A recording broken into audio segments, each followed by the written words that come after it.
காலை வணக்கம் நண்பர்களே. மார்கழி மாதம் 6ஆம் நாள் திருப்பாவை 6வது பாடல்.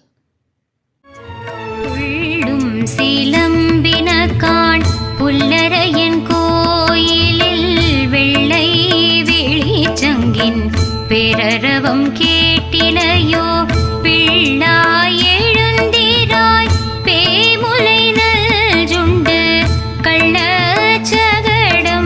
கலக்கழிய காலோச்சி வெள்ள தரவில் துயிலமர்ந்த வித்தினை உள்ளத்து கொண்டு முனிவர்களும் யோகி